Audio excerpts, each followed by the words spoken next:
Como a Rússia se tornou o que é? Vocês saberiam me dizer? A verdade oculta por trás de um império invisível. A Rússia, gente, essa entidade colossal que desperta medo, respeito, fascínio e mistério, é muito mais do que um país com dimensões continentais, tá? Ela é um símbolo, uma construção histórica, ideológica, geopolítica e espiritual que atravessa os séculos, carregando em si os códigos de impérios caídos, revoluções silenciosas e ambições globais que nunca desapareceram. Mas afinal, como a Rússia se tornou o que é hoje? Para entender a Rússia moderna, esse híbrido de superpotência militar, cultura ancestral e estratégia invisível, precisamos sair dos clichês e mergulhar nas camadas subterrâneas da história, tá? Onde impérios foram proclamados, revoluções foram manipuladas e identidades nacionais foram moldadas como peças de um grande tabuleiro. Porque a verdade é que a Rússia não apenas resistiu ao tempo, ela foi moldada para algo maior. Algo que talvez nem o próprio povo russo compreende totalmente. A narrativa começa com os povos eslavos, passando pelos Rus de Kiev, um estado ancestral, tá? Considerado o embrião da Rússia. Porém, esse embrião foi brutalmente invadido e destruído pelos mongóis, o que lançou a região em séculos de domínio externo. Mas foi a partir dessa dor que a semente imperial começou a brotar. Moscou emerge como um novo centro do poder eslavo. Com o fim do Império Bizantino, com os cesares de Moscou começaram a se intitular os herdeiros legítimos do Império Cristão do Oriente, a chamada Terceira Roma. E é aqui que nasce a mística russa. Uma terra destinada não só à sobrevivência, mas à dominação espiritual, religiosa e política do mundo eslavo. E talvez do mundo inteiro.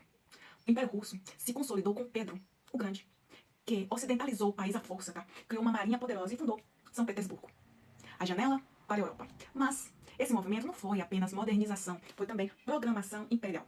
A Rússia foi construída com um pé no Oriente e o outro no Ocidente, sempre dividida entre seu lado espiritual e seu lado militar. A paranoia foi forjada nessa tensão, tá? Invasões napoleônicas, guerras contra otomanos, conflitos internos e um povo extremamente resistente moldaram a psique russa como um organismo de defesa. Um corpo geopolítico que aprendeu a sobreviver atacando. Essa mentalidade, baseada em vigilância, sacrifício e culto à força, foi transmitida como DNA nacional. Em 1917, o Império colapsa. Mas será que a Revolução Russa foi mesmo uma revolta popular?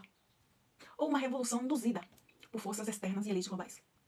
Muitos teóricos argumentam que a ascensão do comunismo soviético foi uma jogada geopolítica para destruir a monarquia ortodoxa, que ainda resistia aos planos da nova ordem mundial. Leon Trotsky, Lenin e outros líderes bolcheviques tinham conexões suspeitas com bancos internacionais e fundações ocidentais, tá? O próprio financiamento da revolução é nebulosa. A teoria? A Rússia precisava ser desconstruída e reprogramada. E o comunismo seria a ferramenta perfeita para isso.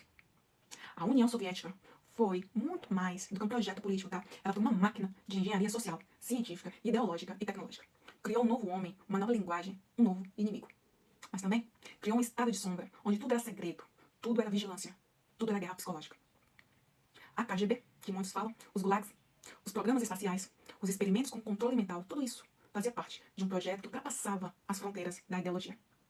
A União Soviética era um laboratório, um experimento de comportamento humano e em escala nacional, tá? E muitos teóricos dizem que seus dados foram compartilhados ou capturados por potências do Ocidente. Em 1991, a União Soviética desmorona. O mundo acreditou que a Rússia estava derrotada, que o fim da história havia chegado. Mas isso, para muitos, foi apenas uma troca de uma casca por outra. Os oligarcas que surgiram com a abertura econômica seriam, na verdade, peças do mesmo jogo, uma nova elite, moldada para permitir que o país se desfragmentasse, apenas para poder se reorganizar em algo mais controlado. Com Vladimir Putin, ex-agente da KGB, a Rússia começa a reerguer-se com um discurso de soberania, reconstrução e orgulho nacional. Mas por trás disso, há algo ainda mais profundo. O retorno da missão mística da Rússia. Putin não é apenas um político. Ele é visto por parte da população e até por teóricos geopolíticos como um César moderno. Um guardião do espírito russo, da ortodoxia e da grandeza imperial. Sob seu comando, a Rússia voltou ao jogo global. Retomou territórios, interferiu em eleições, criou alianças estratégicas com a China, Irã, Síria. Mas, mais do que isso, voltou a ser o grande outro do Ocidente. O espelho invertido da democracia liberal, o símbolo de um novo eixo de poder, onde o nacionalismo espiritual enfrenta o globalismo tecnocrático. A Rússia de hoje é muitas coisas. É uma superpotência. Seja ela militar, com armas hipersônicas, seja ela uma guardiã cultural, com tradições milenares, é uma ameaça para a OTAN, é um aliado silencioso de outras forças geopolíticas, mas é, acima de tudo, um enigma vivo. Ela não segue as regras, não aceita os scripts prontos, e por isso ela é temida. Mas talvez esse seja o seu maior triunfo, ser imprevisível, ser a força que age nas sombras, ser a potência que, mesmo isolada, nunca está fora do jogo. E aqui, no canal, onde teoria, conspiração e mistério se encontram, perguntamos: a Rússia foi moldada ou foi destinada? Seria ela a última resistência real a uma dominação global invisível? Ou seria a peça mais bem colocada no tabuleiro da nova ordem mundial? A resposta, como sempre, pode estar nas entrelinhas da história. E a história, como sabemos, é escrita pelos que sobrevivem às guerras e dominam os silêncios.